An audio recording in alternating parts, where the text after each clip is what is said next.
좋아요, 구독!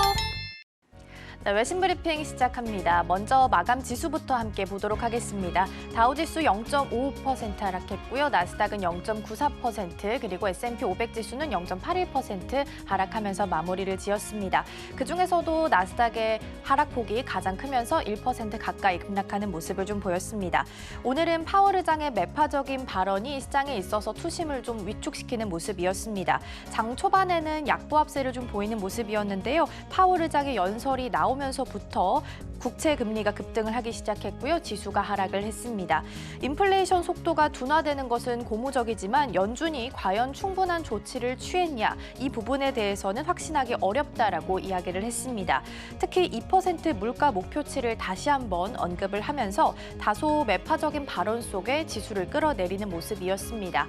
이에 10년물 국채 금리도 3% 가까이 반등을 하면서 다시 한번 4.6%대에 진입을 하는 모습이었습니다. 30년물 국채 입찰 일정도 있었기 때문에 함께 더 보도록 하겠습니다. 한마디로 정리를 하자면 시장 친화적이지는 않았던 모습입니다. 입찰 결과 이후에 10년물, 20년물, 30년물 모두 다 상승하는 모습을 좀 보였고요. 입찰 결과 낙찰 금리 수준은 여기 나와 있듯 4.769%입니다. 평균 시장 금리는 4.16% 수준인데요. 낙찰가가 시장가보다 더 높다라는 뜻으로 30년물 국채에 대해서는 높은 프리미엄을 부여한 것으로 나타났습니다. 응찰률은 2.24배고요. 이는 2021년 12월 이후 최저 수준으로 집계가 됐습니다. 이에 따라서 어제에 대비해서는 다소 위축된 모습으로 결과를 마감 짓게 됐습니다. 계속해서 유가도 함께 살펴보도록 하겠습니다. WTI는 배럴당 75달러 선에 마무리를 지었습니다. 어제보다는 소폭 올라간 모습인데요. 일단 중국의 경제 지표가 부진하게 나왔음에도 불구하고 유가는 가격이 좀 반등하는 모습을 보였습니다. 저가 매수세가 유입이 된 것으로 풀이가 되고 있는데요. 다만 중국의 경제 지표가 여전히 위축되어 있는 상황이기 때문에 이 부분은 잠재적인 위험 요소로 파악을 하고 있습니다. 계속해서 기사들도 함께 살펴보도록 하겠습니다. 오늘 첫 번째 기사는 파월 의장의 발언과 관련된 기사인데요. 제목부터 함께 보도록 하겠습니다. Powell says Fed is not confident. It has done enough to bring inflation down 이란 뜻입니다.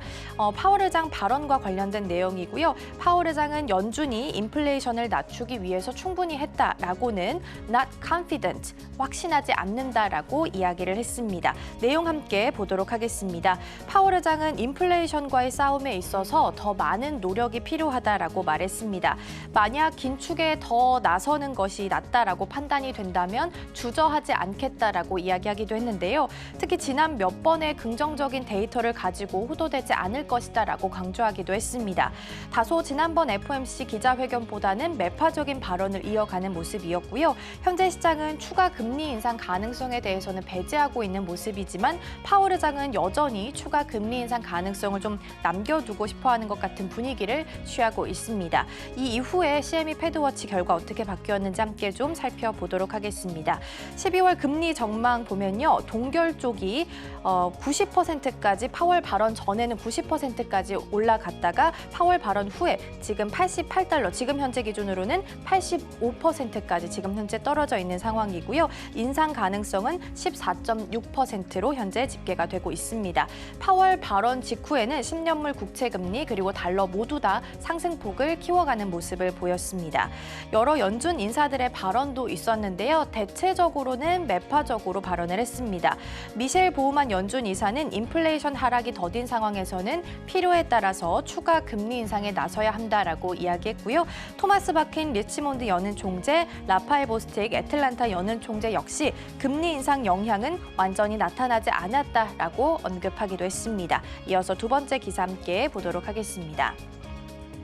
두 번째 기사 역시 CNBC 기사이고요. China's consumer prices swing to declines in October라는 기사입니다.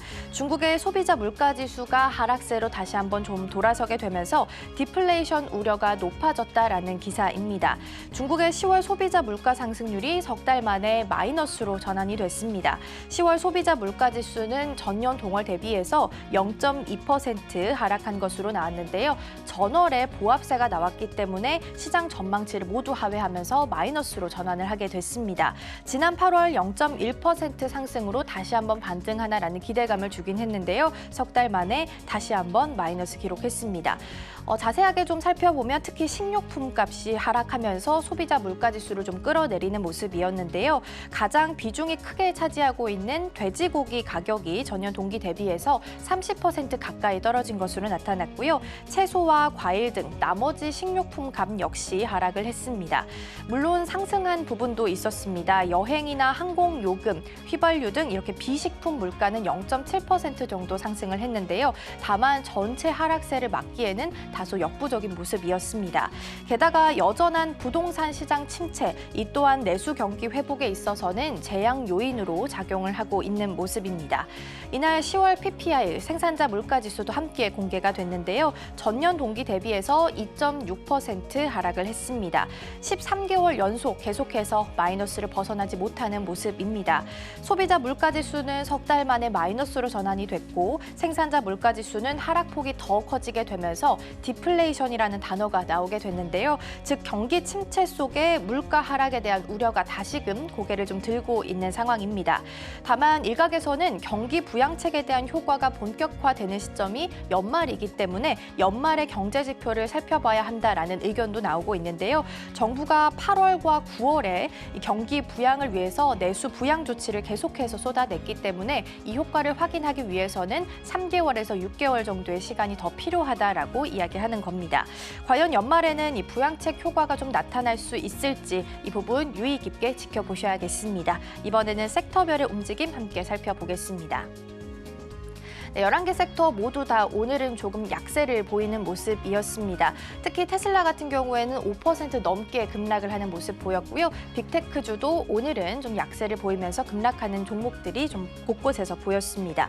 일단 첫 번째 특징주로는 모건 스탠리 함께 좀 살펴볼 텐데요. 2.34% 하락을 하면서 오늘 마무리를 지었습니다.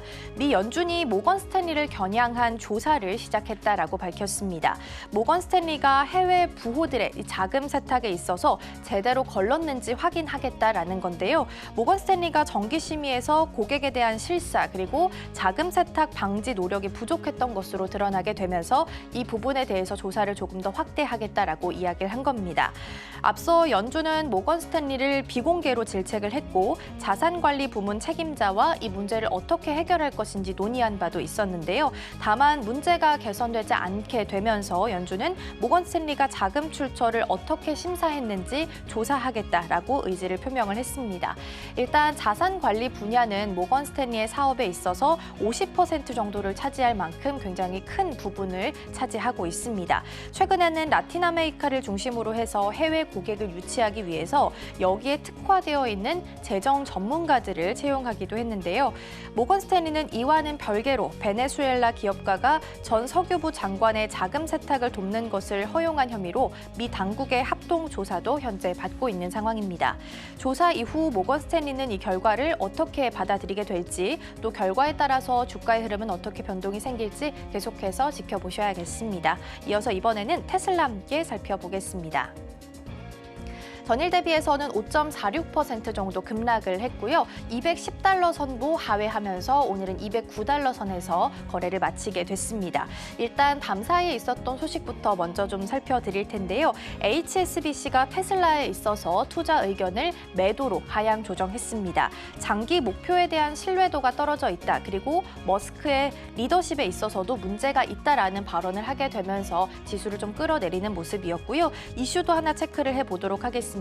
테슬라가 중국에서 잇따라 판매 가격을 인상하고 있습니다. 테슬라는 모델 3 신형 롱레인지와 모델 Y 롱레인지의 가격을 하나로 약 27만 원, 약 45만 원씩 각각 인상하기로 했습니다. 테슬라의 올해 가격 인상 행보는 다음과 같습니다. 지난 5월에는 모든 차종의 가격을 일괄적으로 36만 원씩 인상을 했었고요. 지난달 27일에는 모델 Y 프리미엄급 모델을 250만 원 인상한 바 있습니다. 있습니다. 미국에서 모델 3와 모델 Y 등 일부 모델 가격을 좀 인하한 것과는 대조적인 정책인데요. 특히 중국 토종 브랜드들이 연간 판매 목표를 달성하기 위해서 너도 나도 할인 경쟁에 나서고 있는데 이와는 좀 다른 행보로 풀이가 되고 있습니다. 현재까지 테슬라는 중국 시장에서 왜 가격을 인상했는지 이 부분에 대해서는 별다른 코멘트를 하지는 않고 있는데요. 중국 토종 브랜드들과의 경쟁에서도 불리해질 수 있는 상황에서 어떤 생각을 가지고 취한 전략일지 앞으로 머스크의 생각을 함께 좀 따라가 보셔야 될 것 같습니다. 지금까지 외신 브리핑이었습니다.